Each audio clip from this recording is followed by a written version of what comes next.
These are the teams who just had their entire offseason decided in one night, some walking away with franchise-altering picks, and others staring at a rebuild that just got years longer. This is the 2025 NBA Draft Lottery breakdown, the winners, the losers, and the teams whose summers went sideways in the best and worst ways possible. Before a single pick gets discussed, you need to understand the stakes here, because this is the deepest draft class the NBA has produced since 2003, the LeBron, Wade, Melo, Bosh class that every draft since gets measured against. No single LeBron-level talent sits at the top this time, but 4 players: AJ Devonta, Darren Peterson, Cameron Boozer, and Caleb Wilson, all carry legitimate franchise cornerstone upside, any one of them capable of anchoring a team for the next decade. The talent keeps coming after them too, which is exactly what makes Indiana's situation so brutal. That story is coming. But first, the teams who never moved. Starting from the bottom means starting with the teams that entered the lottery with a chance to jump and left exactly where they started. Golden State came in with a 9% shot at landing in the top 4, and a report surfaced just before the lottery that the Warriors had a plan ready, move that pick for a player like Giannis if the numbers broke right. None of that matters now because Golden State stays at 11, a solid pick in a loaded class, but nowhere near the swing that would have changed the franchise's direction overnight. Oklahoma City stays at 12, which should genuinely frighten the rest of the league because the Thunder are already doing things to the Lakers in the playoffs that shouldn't be physically possible, pulling bench players who perform like all-stars, and now another lottery pick gets added to that group. The Thunder just keep stacking pieces. Rounding out the bottom of the lottery, Milwaukee lands at 10, Miami at 13, and Charlotte at 14. All decent selections in a deep draft, but none of them the kind of night-altering result that flips a franchise's ceiling. Kings fans have been through enough, and what happened to Sacramento this lottery is going to sting for a long time. On March 5th, with just 38 days left in the season, the Kings were tied for the #1 pick, sitting in exactly the position their rebuild demanded. And then they started winning, not because of some grand strategic shift, but because coach Doug Christie put DeMar DeRozan on the floor for 37 minutes a night at 61% shooting, dropping 30 points a game like it was 2016.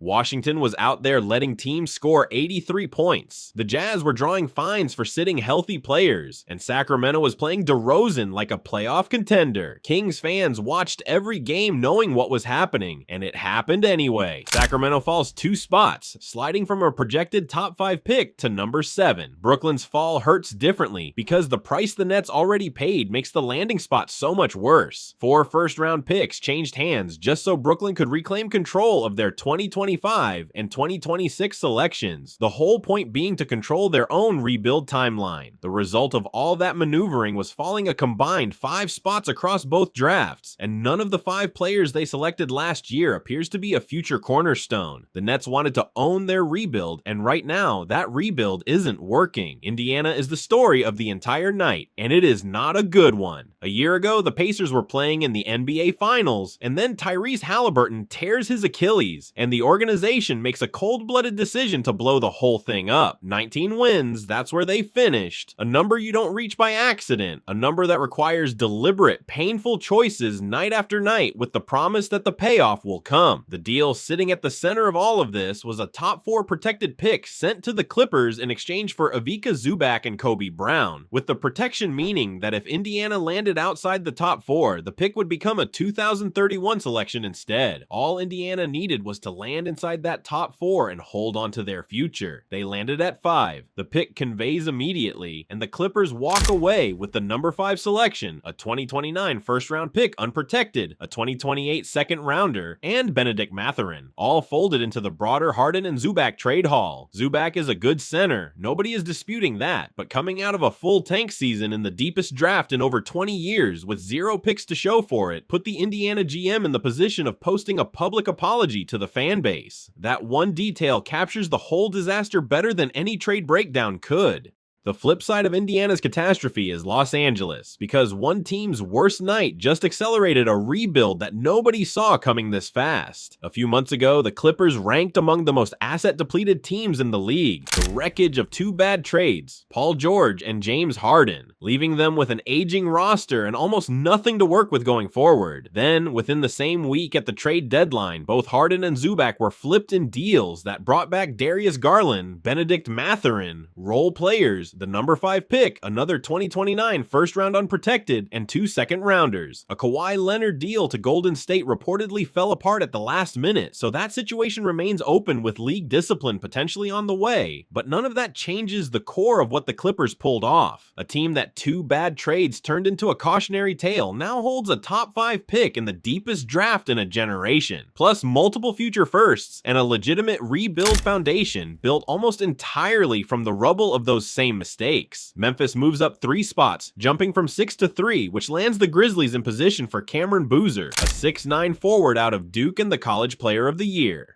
What separates Boozer from the other top prospects is how ready he already is. 40% from 3 on high volume, the skill to run an offense as a point forward, and a feel for the game that doesn't usually arrive until a player's 3rd or 4th professional season. His father is 2-time All-Star Carlos Boozer, and NBA Suns have been producing at a high rate recently. Some scouts put a ceiling on him because he plays below the rim, but for a young team that needs a reliable cornerstone, Boozer delivers that immediately. Memphis still has the Ja Morant situation to navigate, figuring out how to move him and get real value back. But with Boozer already locked in as the new foundation, maybe they take less for Ja and just move on.